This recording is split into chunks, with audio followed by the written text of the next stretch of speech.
দর্শক পাঠক দেখছেন সকাল সন্ধ্যার নিয়মিত আয়োজন কি খবর। আজ আপনাদের সঙ্গে আছি আমি শর্মিলা সিন্ড্রেলা। জানিয়ে দেব আলোচনায় থাকা খবরগুলো।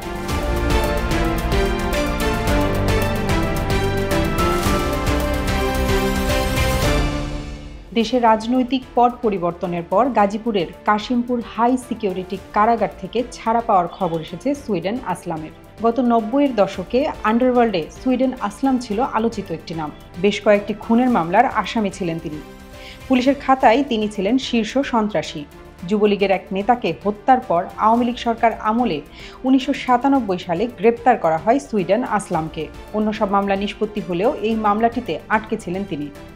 এখন জামিন হওয়ায় ২৭ বছর পর মুক্ত হলেন আসলাম। কাশিমপুর কারা কর্মকর্তা জানিয়েছেন, মঙ্গলবার রাত ৯টায় কারামুক্ত হন সুইডেন আসলাম। কারা ফটকে অপেক্ষারত স্বজনদের সঙ্গে তিনি চলে যান। বেসরকারি আইএফআইসি ব্যাংককে সাবেক প্রধানমন্ত্রী শেখ হাসিনার বেসরকারি শিল্প ও বিনিয়োগ উপদেষ্টা সালমান এফ রহমানের নিয়ন্ত্রণ থেকে মুক্ত করা হয়েছে। ব্যাংকটির পরিচালনা পর্ষদ ভেঙে গঠন করা হয়েছে নতুন পর্ষদ, আর তাতেই বাদ পড়েন ব্যাংকের চেয়ারম্যান পদে থাকা সালমান রহমান। ঢাকার লালবাগ থানার একটি হত্যা মামলায় ঢাকা ৭ আসনের সাবেক সংসদ সদস্য হাজী মোহাম্মদ সেলিমকে ৫ দিনের রিমান্ডে পেয়েছিল পুলিশ। তবে দুদিনের মাথায় অসুস্থ হয়ে পড়লে মঙ্গলবার রাতে তাকে নেওয়া হয় ঢাকা মেডিকেল কলেজ হাসপাতালে। বুধবার সকালে কিছুটা সুস্থ হওয়ার পর আদালতের নির্দেশে তাকে কারাগারে পাঠানো হয়েছে। বাংলাদেশের হকির তৃণমূলের অতি পরিচিত কোচ ফজলুল ইসলাম আর নেই। তাকে ক্রীড়াঙ্গনের সবাই ফজলু ওস্তাদ বলেই চেনে।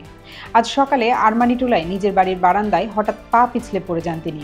এরপর হাসপাতালে নেওয়া হলেও বাঁচানো যায়নি তাকে। ৩ মাস পর আবারও জাতীয় দলের জার্সিতে মাঠে নামছেন জামাল ভুঁইয়ারা।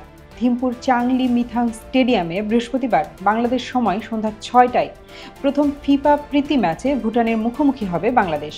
রোববার দ্বিতীয় প্রস্তুতি ম্যাচ গড়াবে একই স্টেডিয়ামে। ভুটানের বিপক্ষে বরাবরই দাপট দেখিয়েছে বাংলাদেশ। এ পর্যন্ত ১৪টি ম্যাচে জয় ১১টি, ড্র ২টি আর হার মাত্র ১টি। এই একটি হার চাংলি মিথাংয়ের টার্ফে। কিন্তু সেই ভুটান ট্র্যাজেডি ভুলে বাংলাদেশ কোচ হাভিয়ের কাবরেরা জয়ে চোখ রেখেছেন। এছাড়া নেতানিয়াহুর বিদায় ঘণ্টা কি বাজছে, এমন একটি লেখা প্রকাশ করেছি আমরা। রয়েছে বাংলাদেশের সবচেয়ে সফল কোচ কে, এমন একটি লেখাও। এছাড়া দেশ ও বিদেশের আরও অনেক খবর রয়েছে সকাল সন্ধ্যার পাতায়। এসব পড়তে ক্লিক করতে হবে সকালসন্ধ্যা.com। আমাদের পাবেন ফেসবুক ও ইউটিউবে। সকাল সন্ধ্যার সঙ্গেই থাকুন।